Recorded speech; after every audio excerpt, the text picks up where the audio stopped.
Our next session is with Vaughn Aust. Vaughn is the EVP of Integrated Solutions at Marketstar, where he utilizes his depth and breadth of technology, marketing, and analytics experience to see an opportunity, analyze the situation, define solutions, and successfully bring them to market. As an agile practitioner, Vaughn consistently teaches, coaches, and utilizes agile practices in group and portfolio management. Please join me in welcoming Vaughn Aust. My name is Vaughn Aust. I'm here with Brian Adams, and we're going to chat with you a bit today about InsideSales.com. The name of our segment is How the Right Tools Enable Your Reps to Make the Right Sales. I did want to chat a little bit about Marketstar, and we look at ourselves as a sales as a service company, and we've been doing this for over 25 years. And, companies might want to outsource and look at a sales provider because of experience, speed, scalability, and agility, which is what Marketstar can bring to the table in an outsourced sales service. We represent leading and emerging companies worldwide. I won't go through the logos, and there's a few specific ones that Brian's going to talk about today and what we've done with Inside Sales, but we sell everything from organic dog food to network servers, and a little bit in between, as you can see from our logo list here. So Marketstar has been in the business of sales for quite a while, but we do have a segment of our business that's been growing, and this is really in direct, or you could call it demand generation. And for us, we really wanted to look at the efficiency of that motion and the way that we could accelerate the things that we know that work. And so we were looking for a software partner that would fit our needs. And our needs were, we've got inside sales motions, we've got folks that are dialing customers, and we wanted to accelerate the number of calls that they can make per day. We wanted to make their job easier in the way that they recorded those calls. And we looked to software to do that. Also, Salesforce is our platform of choice for direct sales, and Inside Sales had a great integration with Salesforce. So all those things were kind of going through us as we went through this evaluation. The second is budget timing. It just happened to be it was the end of the year and we had the money available. And then for us, location. Inside Sales is located next to us here in Utah, and that was easy.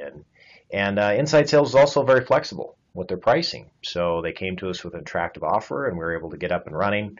And then we talked a lot about the partnership potential. So them as software partners, they handle the software, but they do get folks that ask from time to time, can you find someone to help generate direct sales? So our relationship, we have been doing that partnership from a lead sharing perspective. The top-to-top service, the way that we interact as a leadership team has been fantastic, and they've been very consultative in the way that they approach our relationship, and they help us build better results for our clients. So it's been a great relationship so far. And when we do direct sales, there's 4 different areas that we do within direct sales. There's demand creation, lead development, direct selling, and then there's support and growth. And so a couple of the clients that we wanted to chat about today are more in the demand creation and lead development area, right? So this is where we're really trying to create demand for our clients. So Brian, I wanted to chat a little bit about Tyco. So can you tell us a little bit about Tyco and how we used Inside Sales? Yeah, so a little bit of background. Tyco came to us strictly as a lead gen motion. They needed to go through lists and try to figure out if we could help them and find some leads for their field people. So what we used with Inside Sales, cold list, purchase list in a lot of cases, some warm, but for the most part cold list. Some of the things that we found very beneficial right off with Tyco was seek lists, how we could manage the reps and have them be very focused on the exact people that we wanted them to call and when we wanted to call them, as we identified who the important players were and at what time we believed we could reach them. So we did a lot of that with Tyco. It's been very successful still. Mm-hmm. We continue to use it there. And before we get into like the numbers, I'll give a brief overview of Dell also. Dell, another cold list of VARs that were out there, value-added resellers, that they were trying to develop and to basically recruit into their motion so that they could push them to the bars, so end users to the bars, sorry, and basically the same motion. How could we reach as many as we could in a day at the right times in their buying cycle and get them started down the road? So some of the things that we found, and we'll go to the next slide, is one of the main staples that we used in the suite of programs that Inside Sales has is the power dialer. We found that this saved us time and, of course, made reps more efficient. When I first heard this, I thought a power dialer was something that was just going to ring the end users or the people, and just we would pick up a phone. What we found out is how it works, and it was really a good fit for those particular teams. It helped us to prioritize our calling queue. It, like I said, it made the reps more efficient. In the last slide, and we'll go into that in a minute, it talks about some of the uplift that we had and why. How did the reps take it? At first, they were a little apprehensive because they thought it was going to be the old, I don't know, I say from the 90s or the 80s, the old power dialer that all of a sudden there was just a call in front of them. It was really, really well received after we got into it a few days, because they found that they, and I'll use a baseball analogy, that they had a chance to get up to bat more often in order to make their goal, which was develop leads and to get leads for the customer. So anytime that you can get in front of more people, you have a better chance of selling. And that's what they really liked. And the other part of it is not only did they get in front of more people, they got in front of more people, and I probably shouldn't say this, but they didn't have to work as hard. They didn't have to research every number because it was already queued up for them, because they had we had either built a seek list and pushed it out to them as managers, or they could build their own list and it would just keep populating. So when they finished one call, closed it out and said they were ready for another, it was ready to go. What about the information? Like you mentioned the old power dialer of old, right? A call just comes up. And what was different with this power dialer that you think helped in adoption by the reps?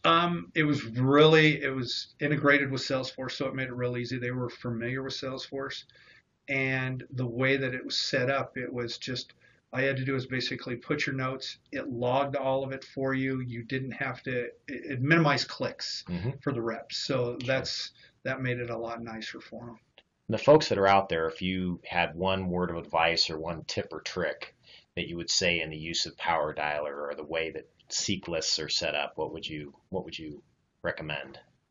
Oh, I think with power dialer, and something that we didn't talk about is just make sure that your local presence is there, is turned on, the box is clicked, because before we used it, and I'll just kind of piggyback onto that, before we used it, we weren't getting callbacks. People won't pick up the phone because we all screen our calls. And if it's coming from, in our case where we're in Utah, if I'm calling into New York and they see an 801 number, they don't know who that is. So therefore, the chances of them picking up are less likely. But if they see a local area code and number, they're probably going to pick up. And that probably became the reality of it. We actually started connecting with more people.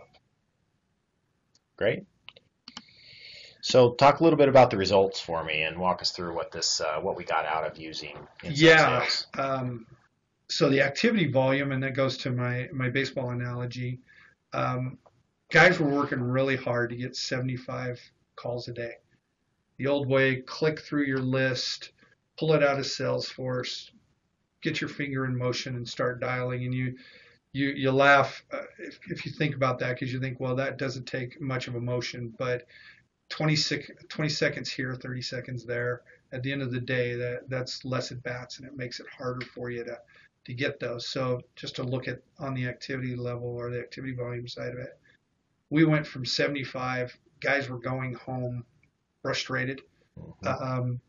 Not real. I would say that the esprit de corps with the team was very low at the time.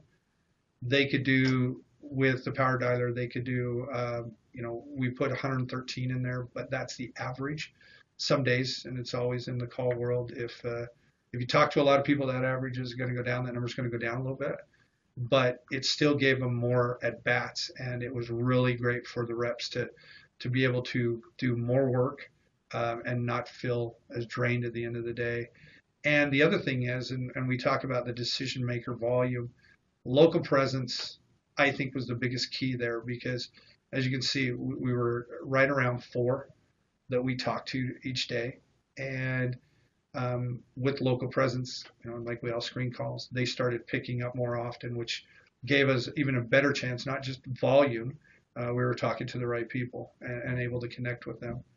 And then the last part of it is total contacts, which again, it's a numbers game, and we pretty much doubled what we did with that for the simple reasons of, yeah, we could talk to the decision maker. Yeah, we were making more calls volume wise, and just the efficiencies that are built in it.